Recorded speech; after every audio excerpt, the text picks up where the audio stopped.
1,200 units, only 20% of a single core, and it's all made in Godot. From struggling with 100 robots to this. This is a tech demo for my real-time strategy game. If you want to see the journey how this was built from the ground up, stay tuned. I am a big fan of real-time strategy games, and wanted to make one a bit different and have a more resource allocation and decision making, and less but some micromanagement during fights. In this game, the player has to generate power for offense, defense, economy, and upgrades. It has to be careful in not overwhelming their generating capacity and draining batteries in case a large attack wave comes in. There will be some starting resources near the main base, but the player has to go out and contest most of the map and control it, while the robots push back in increasing strength. Welcome to the first video of my series of how I made this game. In this video, first I'm going to describe how the game works, and then I'll show the steps of how it was made. Let's look at map 15. It's one of the larger maps, and there's going to be a big battle in the middle. And if the player wants, they can manually control the lighting. So in this case, we're doing this to see the heat map of where all the robots are, and there's around 2,000 to start off with this map. And as you could see, there's going to be a really big fight in the middle. So starting off on the map, the first thing you want to do usually is get some supplies to generate energy. In that case, it's some biomass for the emergency generator. Next, we're going to build an ethanol plant, and that runs on corn, and we're going to build a tower to defend it. Then we're going to start fighting the robots, and we're going to gain control of this area to build a geothermal, and that's a very favorable power plant because it doesn't require any consumables. Then we're going to unlock the harvesting area, so we can start to get the harvesters to start gathering resources. You always start with some resources in the silo. Next, we're going to unlock the tree area. So the way the game works is energy crystals for the nuclear plant, plus the starting point for all the weapons are grown on trees. And trees is what gets upgraded in this game. So as you get experience and you're going to mine some minerals, you have what you need to upgrade them. So these are the two minerals. Above you have lithium, that is purple. And then below you have orange, that's potash. So lithium is used for batteries for the tanks, plus also to increase your base's battery supply. Potash is used to fertilize the trees to upgrade them. And as you can see, the power went out there. So we didn't quite have enough in the battery. So let's build the drill mines to start the upgrades. And we need more harvesting resources, so we're going to go in the left area there and start getting some more space. Now the first little bit of fields were actually given away for nearly free. These areas are far more contested. So units from the nearby bases are going to go and attack the player. I largely skipped that to speed up this video, and we're going straight to defeating the nearby base. So it's going to stop attacking, and I've already got the first batch of upgrades to do this. So before going in the middle, we're going to upgrade our base by increasing our battery supply. We're also going to build a lot of turrets and lasers to put on them. So we're going to start going in the middle, but before that, they're already starting to rebuild. So we need to build a transmission tower, and then we could start on the laser towers to defend. And we're immediately getting attacked by the nearby bases. They're sending additional units. So this is kind of how this map goes. You want to get the resources in the middle, so you start to build some towers to defend it, and then they get attacked. And the attacks get stronger and stronger, and you have to build more and more towers. And you hope to obtain enough resources to win the game.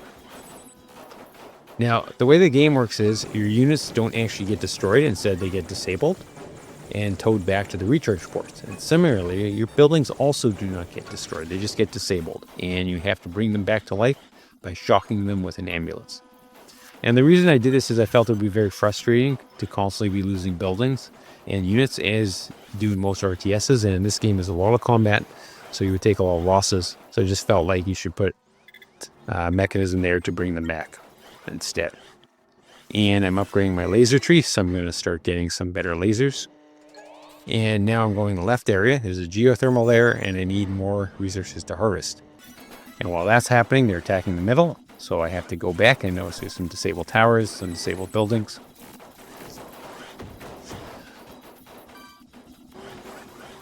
And how it works is that when they rebuild, you cannot actually bring buildings back to life until you destroy the bases they put there. So So if you notice there, that base in the middle there near the nuclear plant is going to get destroyed, and then I could resurrect the towers and turn them on again. And same thing with the power. And once again, they've attacked the left area, so I have to tow that harvester back because it got disabled, and I have to defeat the robots there again because they rebuilt, and bring the tower back to life after I destroy that base they rebuilt. And once again, there's a battle in the middle. And that's how it goes back and forth. They attack this zone, they attack that zone, and once again, we're out of power. So how power distribution works in this game is that the number one priority is the towers, both their shields and to recharge your lasers. So even if you're out of power, the towers should keep fighting. The number 2 priority is the recharge ports, so you can recharge your vehicles. The number 3 priority is anything else. So even if you have only a few of your power plants working, generally speaking, you do not lose. You just do not move forward in this game. So now we're going to unlock the area in the center on the left side, and we can't quite do it. We don't have enough power, so we need to go back and recharge. And while we're doing that, well, they're attacking again, as you would expect. And you can notice there are even more towers there. And while this is going, I ran out of water. At a certain point in the game, you get an automated watering truck. So that's doing that all in the background. And vehicles are recharged. Now we can actually take this area, build some towers, build another drill mine. So now we could have more resources to upgrade trees and build another power plant. And of course, more towers. And there will be even more towers in this area later. So if you look at a heat map, this is what we've accomplished so far. So you're seeing that we are taking control of the middle, but not quite. We still need to go a bit further. So while this is going on, we're always upgrading the trees. We're always upgrading the weapons on our vehicles. We're always increasing the battery capacity, hopefully. So we're building a few more. So we're not going to be able to power as much. Now, as you upgrade your vehicles, they're obviously, when recharging, going to be drawing more power because they have large batteries. So as that's happening, you always want your base to be upgraded in its battery capacity. Now, we finally have enough upgrades so we can take on this right area, and it has something I call sap trees. So these give upgrades for consumables, such as artillery, your cannonball, and what you use to draw aggro, which I call decoy trucks. And while this is going on, we're upgrading some of our trees and recharging our vehicles, and we're going to get back in the fight right away. So now we're going to go after the other ones.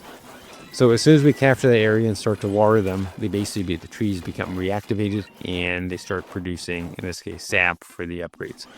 So what we're unlocking is we're unlocking the canister shotgun, so it's around twice as powerful. The matchstick, that's used for the decoy tanks, so now they're going to have damage return in the form of fire damage. We're also going to be unlocking napalm and EMPs for the artillery. In this fight, well, the anti-shield tank got disabled, so we need to tow it back. So for the decoy tanks, you can see me making the matchsticks. I am now doing some of the upgrades, and we don't quite have everything yet, but we're going to get there. So it's going to take a while for all the material to get in. So this is after that point, and now we have all these upgrades, so we're starting to take on the main bases.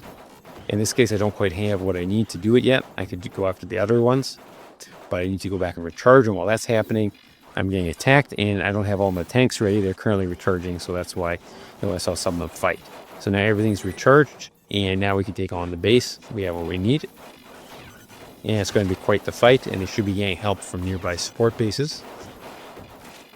And we've done it. And after recharging, I'm taking out this is the base that sends the tower disablers. And then I'm going to be taking out the base that sends the support units, the healers and the firefighters. And this phase of the game, it only gets easier.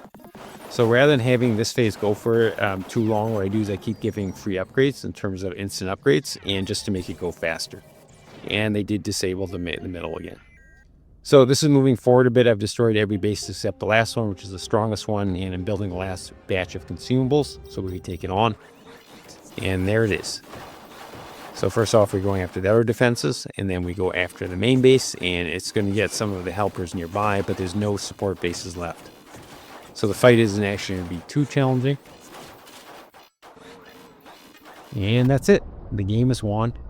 After, 3 hours. That's how long this takes, and 17,000 kills. So you're wondering, why is it so long? It's just how it works because of how long the upgrades and how many robots you have to destroy. But the gameplay is all like Civilization, that you don't notice the time go by. It's always like one more turn, and then 3 hours is gone. Now let's see how the game was developed. Each of these milestones shown will be a video on its own. The first project was to set up a power network. There are coal deposits that are transferred to the power plant with trucks. The power plant powers a grid, charges a battery, and powers the lamps. If the power plant gets disabled, the battery then takes over powering the grid. The network itself is a full simulation with demand and supply priorities. For the first bit of development, I focused on the mechanics of the game rather than the graphics, so the first few videos will look like this. I then worked on a truck logistical system where the player would shift trucks from one route to another, say one for power generation and one for mining. I also added docking to the buildings and added a few more buildings. Later on, I decided not to use this mechanic as I did not think it would fit the game. One thing I learned in developing this game is that figuring out which mechanics work is not straightforward, and often things need to be implemented before moving on to something else. I then worked on adding robots in combat. I watched the StarCraft 2 GDC video on flocking and decided to implement it. I didn't quite get it right the first time, as you could see with the stuck robots, but it mostly worked. At this point, I realized there would be performance problems with using some of the Godot functionality. I had to switch from every robot being a node to using a single node that had a list of all the robots and using a multi-mesh for rendering. This limited the amount of animations I could have per robot, but otherwise it would run too slow. I eventually improved the efficiency so I could have many hundreds of robots in fights, flocking and having individual aggro, while having thousands on the map at the same time being active, using only 10 to 20% of a single processor core. I then added more robot types, weapons, and towers. Most of the graphics were later redone, but much of the code was retained. I started to work on the game economy and building types. I added 2 different harvestable resources, removed the coal power plant, and added the power plants in the game today. I also started to experiment with tiling. I decided that buildings are built with a building truck versus using the HUD, but I kept the HUD option for debugging. I added the trucks to the flocking so they wouldn't go through each other anymore, but later I decided I didn't like it. I switched to using collision avoidance informations using my own code, which worked after a few iterations. One of the reasons I did this is I decided to use collision rectangles for the trucks instead of circles that were used for the robots. It would have been easier to use collision circles for all the units in the game, but I did not like the overlapping look. I'm still not sure that it was worth the extra work. I started to work on the AI for the robots by giving them the ability to scout, send out attacks, and rebuild. I got stuck working on this for a while as I was trying to make their behavior unpredictable, like human players, and have that be a key feature of the game. Watch for that upcoming video to see how well this ended up working and how I fixed it. It was now time to improve the tiles. Godot has an add-on called Terrain 3D, which allows you to paint on the tiles. However, after evaluating it, I realized it would use just a bit too much of the GPU for low-end systems. I decided instead to use 2K tile textures from Ambient CG.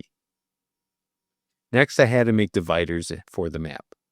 I was unhappy with what was available in the asset store, so I decided to make my own, going with the theme that the game takes place in a garden.